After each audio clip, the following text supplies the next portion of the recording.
Weit im Norden Norwegens, dort wo Wind, Wellen und Felsen seit Jahrtausenden um die Vorherrschaft kämpfen, liegt ein Ort, den kaum jemand kennt und der doch eine Schlüsselrolle in einem der härtesten Kriegsschauplätze des Zweiten Weltkriegs spielte.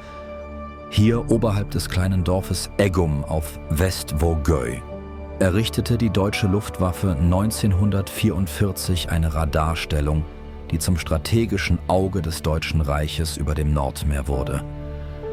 Die Soldaten, die hier oben Dienst taten, beobachteten nicht einfach nur den Himmel. Sie verfolgten die alliierten Murmansk-Konvois, jene lebenswichtigen Schiffsrouten, über die die Sowjetunion Waffen, Fahrzeuge und Versorgung aus dem Westen erhielt. Heute ist von der Anlage nur noch ein Steinring übrig, der in der Landschaft wie ein Relikt aus einer vergessenen Zeit wirkt. Doch hinter diesen Mauern steckt eine Geschichte voller Technik, Risiko und menschlichem Alltag im Angesicht eines unbarmherzigen Nordmeeres. Das ist die Geschichte der deutschen Stellung Erbse.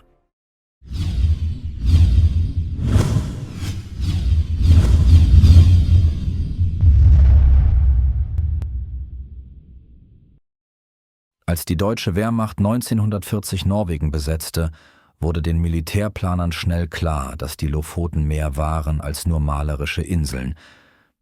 Sie waren ein natürlicher Aussichtspunkt über den Nordatlantik und ein idealer Platz, um alliierte Schiffsbewegungen Richtung Murmansk zu erkennen. Bereits im Februar 1941 verlegten deutsche Einheiten nach Eggum. Zunächst entstanden einfache Beobachtungsposten, Unterstände und Meldepunkte. Diese frühe Phase bestand aus klassischer optischer Überwachung: Ferngläser, Peilgeräte, Wetterstationen. Doch der Krieg veränderte sich. Die Alliierten bauten ihre Nordmeergeleitzüge aus und die Deutschen brauchten etwas, das bei Sturm, Nebel und Mitternachtssonne zuverlässig funktionierte. Die Lösung: Funkmesstechnik. Radar. Und so fiel die Wahl 1943 auf den Hügel Kvalhaugen bei Eggum, einen Punkt, der freie Sicht auf das offene Nordmeer bot und gleichzeitig schwer zugänglich genug war, um ihn vor Sabotage zu schützen. Im Jahr 1944 begann der Bau der eigentlichen Radarstellung, einer technisch modernen, aber architektonisch ungewöhnlichen Anlage. Anstelle massiver Betonbauten, wie man sie vom Atlantikwall kennt, entschieden sich die deutschen Ingenieure hier für eine kreisförmige Konstruktion aus tausenden lokalen Natursteinen. Dieser Ring, heute als Borga bekannt, diente als Schutzwall gegen Wind, Wetter und Splitter. In seiner Mitte stand das Herzstück der Anlage: eine drehbare Plattform für das deutsche Frühwarnradar vom Typ Freya LZ. Rund um die Stellung zog die Wehrmacht 2 Reihen Stacheldraht, dazwischen Minenfelder. Ein britischer Geheimdienstbericht vom November 1944 beschreibt den Standort detailliert: eine Freya-Anlage auf Kvalhaugen, betrieben durch Benzinaggregate, gesichert durch Minen und doppelte Drahtsperren. Die Deutschen legten zudem eine Scheinanlage an, ein täuschend echter Dummy-Punkt auf dem benachbarten Klöfningsbacken. Aus der Luft sollte er wie die echte Stellung wirken und feindliche Bomber irreführen. Für die Männer, die hier dienten, war die Stellung nicht nur Arbeitsort. Sie war ihr Schutz, ihr Zuhause und ihr tägliches Risiko in einem Krieg, der im Norden so gnadenlos war wie das Klima selbst. Die in Eggum eingesetzte Radaranlage war eine Freya LZ, eine transportable Version des erfolgreichen deutschen Frühwarnradars. Die Freya arbeitete auf einer Wellenlänge von etwa 2,4 Metern und konnte je nach Modell bis zu 100 Kilometer weit fliegende Ziele erfassen. Unter günstigen Bedingungen, klare Luft, ruhige See, konnte sie sogar Schiffsbewegungen erkennen. Alle Meldungen wurden in Echtzeit an zentrale Leitstellen weitergegeben, wo sie mit Beobachtungen anderer Radar- und Horchposten kombiniert wurden. Diese Informationen waren entscheidend für die deutsche Jagd nach den alliierten Nordmeergeleitzügen. Die Freya in Eggum lief rund um die Uhr, angetrieben von Benzinaggregaten, die bei Sturm und Frost regelmäßig ausfielen und gewartet werden mussten. Radar war modern, aber empfindlich.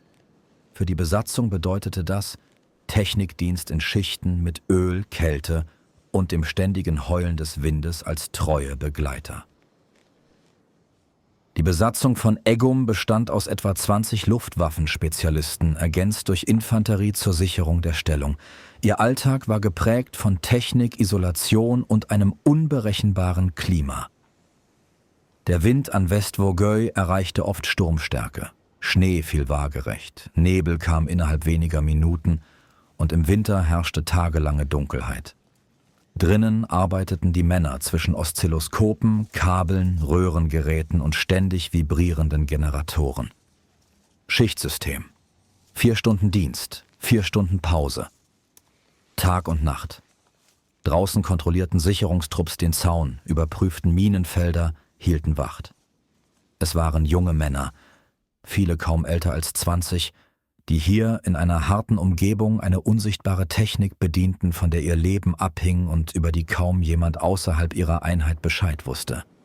Eggum war kein heldenhafter Ort. Es war ein Arbeitsplatz zwischen Krieg, Natur und Monotonie. Im Frühjahr 1945 war der Krieg für Deutschland längst verloren. Die Radarstellung Eggum blieb bis zuletzt in Betrieb, doch die alliierten Luft- und Seestreitkräfte dominierten inzwischen den Nordatlantik. Mit der deutschen Kapitulation in Norwegen am 8. Mai 1945 gaben die Soldaten die Stellung kampflos auf. Norwegische Behörden demontierten in den folgenden Monaten sämtliche deutsche Technik, Antennen, Funkgeräte, Kabel, Stahlplattform, sogar Teile der Generatoren. Zurück blieb der große Steinring, der stumme Körper einer einst hochmodernen Radarstellung.